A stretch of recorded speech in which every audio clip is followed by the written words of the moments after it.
Vande Mataram, Jai Shri Ram. I'm coming directly from the court. It's a Sunday, I know, because we have had a long day of conferences with judges today, hence the colonial avatar. So you've got facts from Dr. Jain, you've got the meta aspect from Swapanda, you've got AK-47 from Anand. Let me just connect all these, because I think that is the advantage of going at the fag end of it. What Swapanda refers to as irreverence is 100% correct, and it's irreverence that comes from being the 90s kid who saw your history being massacred in textbooks.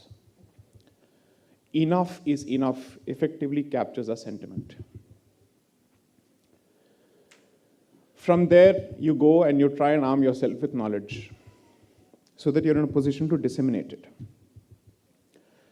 Each time you try to present something about your history, the first thing that is missing is empathy, and the first thing that is present is judgment. I don't care for what others think, and this is the sentiment from the Hindu community. So Anand blames politicians, I am blaming the Hindu community. No other community, when presented with this kind of horrendous genocidal massacres that it has survived, reacts with this kind of judgment towards its own ancestors. They were defeated because they were cowards. They were defeated because they lacked Kshatriya spirit. They were defeated because they were divided. They were defeated because they were casteist. They were defeated because they were patriarchal. You can't find nothing positive about your people? What is the point of history if it doesn't take you closer to your people? What is the point of it? If history is meant to be another weapon or a stick that you use to settle scores on social media, burn it. It has no purpose according to me then. If the point is to settle, let's say, debates on social media or in friend circles or to massage your own bloated egos, what is the point of it? How are you remotely doing justice to all the efforts that Dr. Jain has just pointed out? If people shed their blood, their lives, their women, their children, their men, everybody under the sun to protect the Murti, and hundreds of years later, today we have a debate within the Hindu community whether we should take back all the occupied sites. Why should you read history if this is your reaction after becoming aware of the kind of the trouble that we've gone through to recover one place? So what is this about? So is history your weapon to beat the Congress? Is history your weapon to beat the left? Is history your weapon to beat your friend who's a leftist or a Marxist or a communist? Is history your weapon to go closer to your ancestors? Where is the sense of empathy in trying to understand your own people? That is the curse of Indian historiography today. Our reasons for wanting to set right history are fundamentally wrong. Why do you want it in the first place? The opening video that was going on when we sat here, I'm sorry to say this, I mean no disrespect, I found it very difficult to sit through that video. To reduce the sacrifices and the troubles of your ancestors to mere cliches and stereotypes is not done. And the worst part of our history is that it is not in the past, it is a continuing present. The challenges of the past continue today. Perhaps if you were a geographically isolated, let's say, region, so to speak, you can still afford to look at your past with a sense of, let's say, archival sense, in the sense you can look at it, hua tha. So I need to understand in an academic sense, kya hua tha. Everything that has happened is repeating itself. Kal chakra phir se wahin pe aake khada ho chuka hai. The 1920s, according to me, are no different from the 2020s. The only question that I've been constantly asking myself is, at least at this juncture, will we take the right decision instead of making the mistakes of the past? And therefore, when I look at history, I'm blunt about the fact that I'm looking at weaponizing the Hindu mind. I'm absolutely blunt about it from a societal perspective. If you still don't know how to look out for your interest, you deserve everything that you have suffered and everything that will come your way if you don't learn from it. Somebody has to say this. The politician will not. Somebody else has to say this. I'm the last person as a lawyer to discount the importance of power. I'm the last person to say in the larger picture, in the big picture, in the calculus, it doesn't matter. 100% it matters. This congregation has been made possible because of the change from 2014. Let's admit that. But 2014 was made possible because there was a society yearning. Let's admit that as well. The verdict of 9th of November 2019 was made possible because of 496 years of Jaddojahed. By generations of people who did not know whether they'd be remembered or not. Lawyers will get their visibility. Judges will get their visibility. Who is going to talk of the Nihangs and everybody else who fought for 400 years? There was a time when both these communities were fighting together to protect the Kshetra. Can you say the same thing about Punjab of today? Too uncomfortable a fact? Therefore, history is important for Bharat. I don't care whether history is important for anybody else or not. It's extremely crucial for Bharat. Now let me just share a few points based on what Swapanda pointed out. When he quotes Dalrymple's position on Ashoka being half Greek, why is it that there is this dying need on the part of this white man to look for everything that is white, even in Bharat's history? So there's a fantastic book of Thomas Troutman. You should read it. It's a series of books that he's written on the Aryan invasion theory, its origins. You will never be able to understand the caste debate without understanding the history of Aryan invasion theory and vice versa. Remember that. When you're reading Indian history, that is the thumb rule. So when these people come to this country, they're like, we have colonized so many places. It's like the juggernaut of the Australian team finally being defeated in Calcutta. It comes here, and then it's asked, these guys are boggled. This fellow is black. He is an idol worshipper. He's a polytheist. And still he is culturally and spiritually superior to us. That question is repeated over and over again in their personal correspondence because they're hoping to find a fully inferior civilization, which is a defeated civilization. But a defeated civilization is not necessarily an inferior civilization. That is the realization that leads them to the point. If they are superior in some way, then that superiority must be traced back to us. And hence starts the reverse engineering of Indian history by bringing in the Aryan angle that everything that white stands for victory, and therefore at some point, some fellow who was white would have come here, inseminated the blood here, and from there, these guys must have become victorious. That is this dying need. So around that period, they had something called the Tree of Civilization.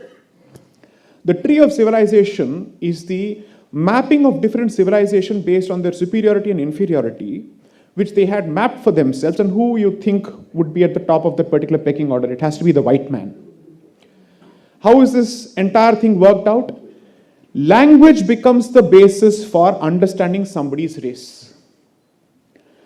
Their inability to wrap their heads around Sanskrit leads to the conclusion that Sanskrit must necessarily be a white contribution and therefore an Aryan contribution. And from there starts the analysis of the Aryan invasion theory.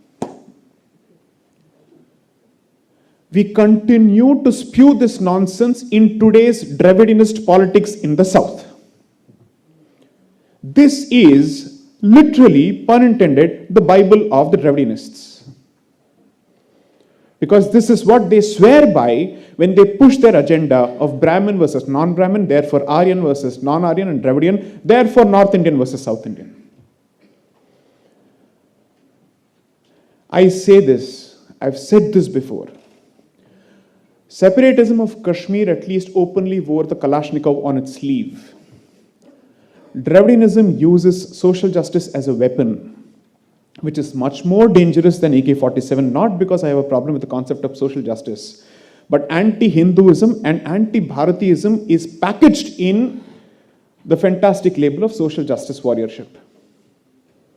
So my suggestion would be, try to use these platforms as moments of creating more actual, practical, weaponizable scholarship, as opposed to creating cults around anybody.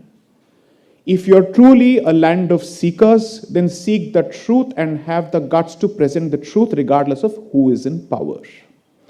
If you choose not to do that, to quote the adage of the colonizer, you're being penny wise and pound foolish.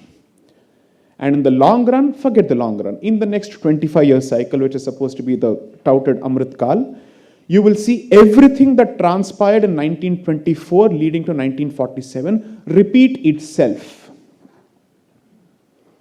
I have no interest in burnishing my secular credentials under any circumstances, regardless of who is in the audience. I'm more interested in securing the safety of my people, and my people are the Hindus, period. If you don't operate with that sense of realism, बेचते रहिए सर्वधर्म वड़ा पाव भाजी. Thank you. Sai Deepak ji, thank you very much.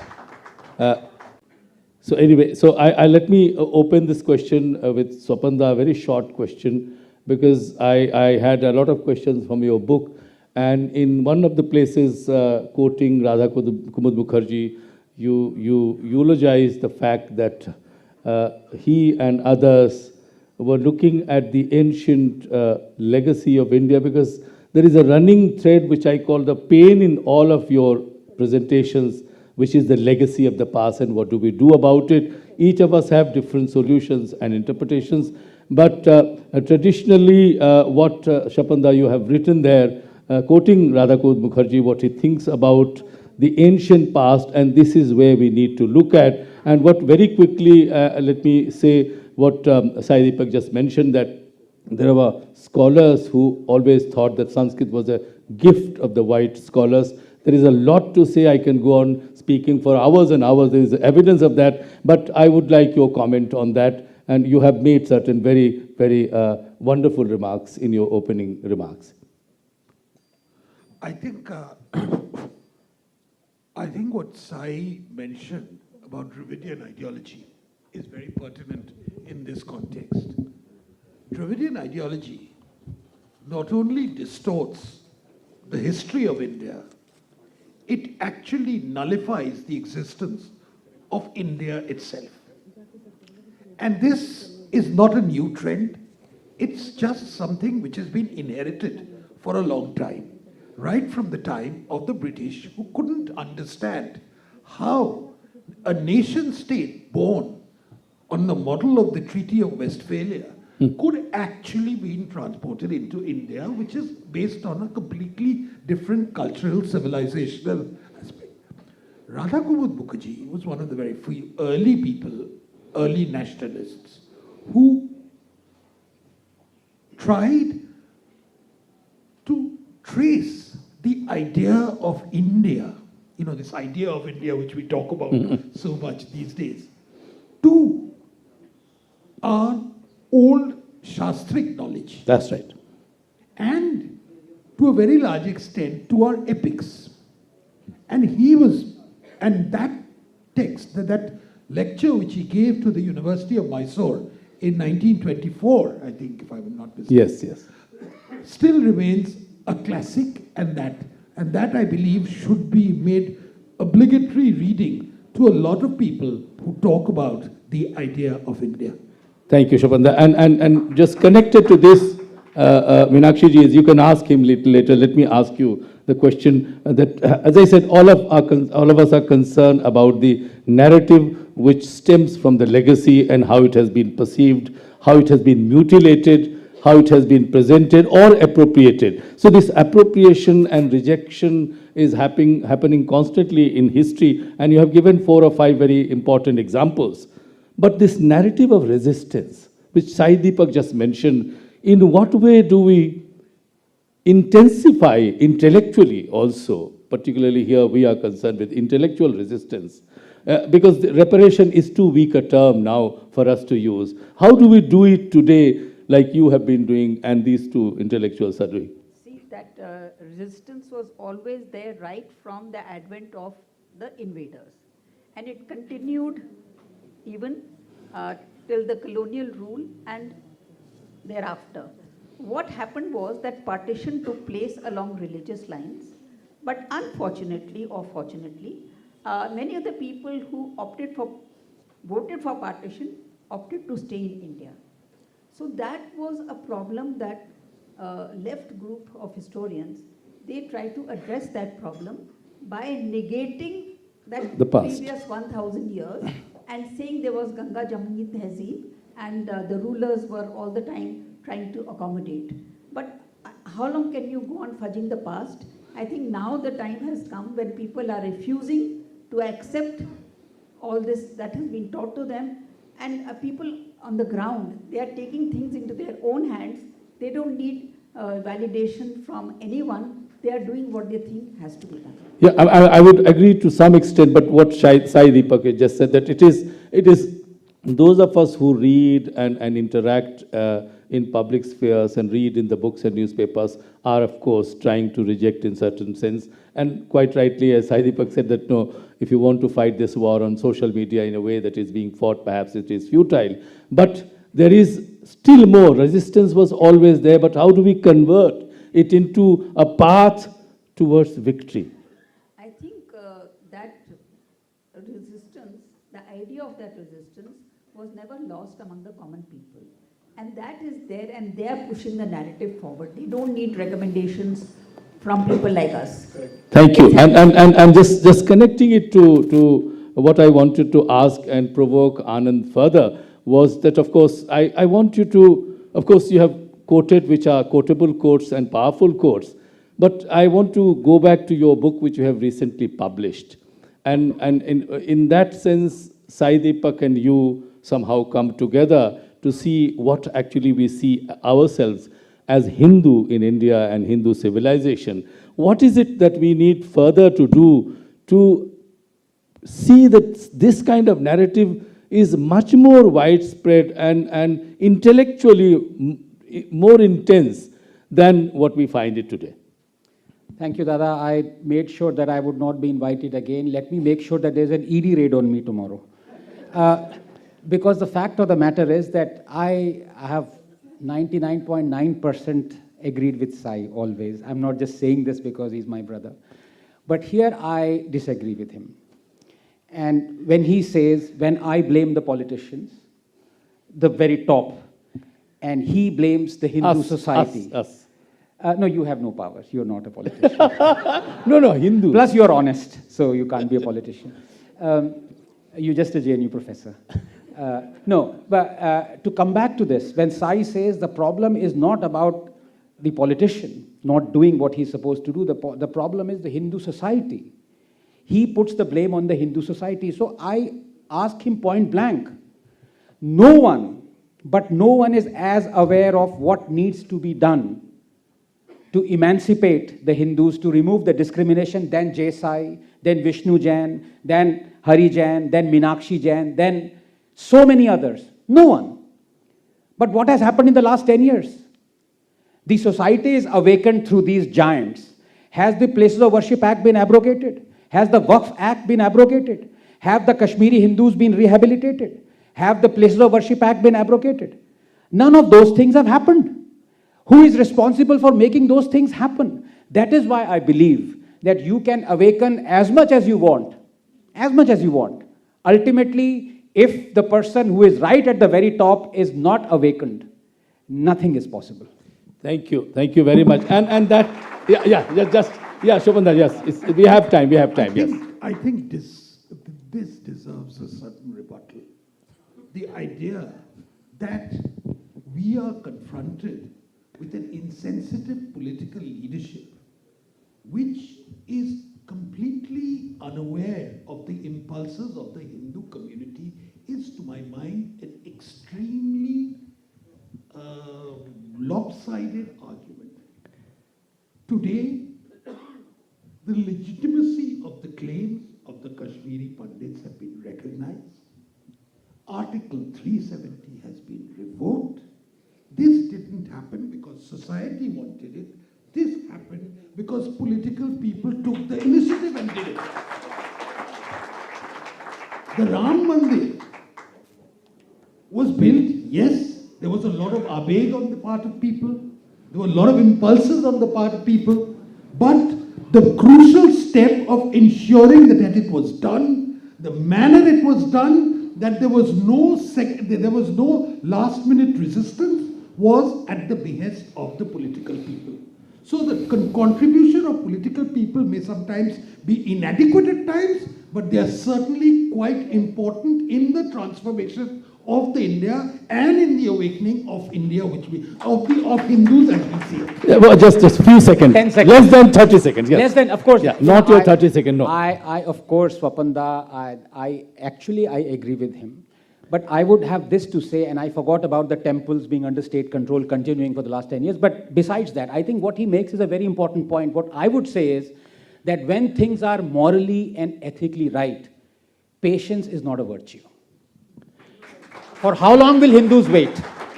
I admire the resilience of the politicians. I admire the fact that they know what needs to be done. It's just that why should we be eternally patient like Nandi outside Kashi Vishwanath waiting for 400 years? And one sentence from Shopanda, yes. You Yes. give 400 seats Yeah, and Shopanda. then talk about impatience. You give 400 seats and then you talk about Yeah, absolutely. Now, finally, I want to come to Sai Deepak, and I want to change the topic a little, which you haven't touched, maybe because of the paucity of time, and your contribution about Sabarimala is known to everybody. I just want you to explain how do you square that circle, which some people say, of course, I understand it, I am on your side, but some people think, why do you have to have a ban of certain kind of people in a temple which should belong to everybody? The problem is I've taken a conscious decision not to use any of my temple cases as calling cards. Because one, it seems then that I'm milking the temple cause for a personal gain. And that's something as a lawyer I'm extremely wary of. And even as a person I'm extremely wary of. All I can say without getting into the merits of the issue is that the division within the Hindu community is there with respect to this temple exposes the fundamental Christianization of the Hindu mind, wherein it fails to wrap its head around the diversity of energy spaces within Hindu dharma. That's one. But you see, the one important conversation in this entire thing that needs to be bridged and addressed, and here I'll play the peacemaker between Swapanda and Anand, is just this. The fact of the matter is, fortunately or unfortunately, there is only one political vikalp as far as Hindu interest is concerned as on date. From a larger Hindu perspective, is that good for us? According to me, no. But there is a difference between what should be and what is. The situation today is this. These are the cards on the table at this point. Now, how do you then make sure that your causes become attractive to the politician? I will proceed on the basis that you have a certain conscientious political establishment in power, but it is equally important for them to cater to incentives, because at the end of the day, politics functions on incentives. Now, therefore, there is a part, let's say idealism, and then there is a part which is, let's say, purely political in nature. The efforts that people like me, and I don't wish to include me in this, there are others who are full-timers in this, I'm a 10% part-timer in that sense, is that we are trying to create a critical mass of opinion that translates to two things, one of two things: pressure which results in incentive, or pressure that results in disincentive. It's not rocket science, there's nothing that is close to my chest that I have to hide. This is exactly what's been going on. The hope is that with each passing term, apart from economics, we also address civilizational legacy issues, because that's equally important for political survival, because when I speak of illegal migration, it's not an academic issue. It affects everybody who's in power, and it affects Hindu existence. When I speak of alienation of Hindu land, it affects everybody, because then it is encroachment of our spaces. There's a reason why Ujjain is surrounded by everybody else. Kashi is surrounded by everybody else. Then you go to Kalikamba temple in Chennai, it's surrounded by everybody else except Hindus. Okay? So what I'm trying to say is that there is a very clear intersection or overlap where the political interest meets the societal interest. It would help if both of them speak with each other, listen to each other, if there is a feedback loop and there is a handshake between both sides. Because as I said, I'm a realist. Power is important, but power for its own sake without delivery is equally not, it's not desirable, because then the question is, there was a purpose for which these votes have come your way, so perhaps you should push the envelope as much as possible. I think it's a setting of expectation more than a grievance. That's what Thank you so much. And much that I would want us to go on talking to them, and perhaps some of the questions from the audience would have been much more insightful than questions coming from me. I want to thank you all. I know at least 10 ideas have come today. I have counted them all from 4 people. And these 10 ideas, of course, if you take them with you and digest them, and probably we will have an opportunity to talk to them again, maybe at Sudhanshuji's forum or somewhere else. But thank you very much for being patient and listening to us. And I want to thank you all individually. I know you all very well, at least up to 3 people. Sai Deepak, I know you from your writings and your television appearances. Thank you so much for this session.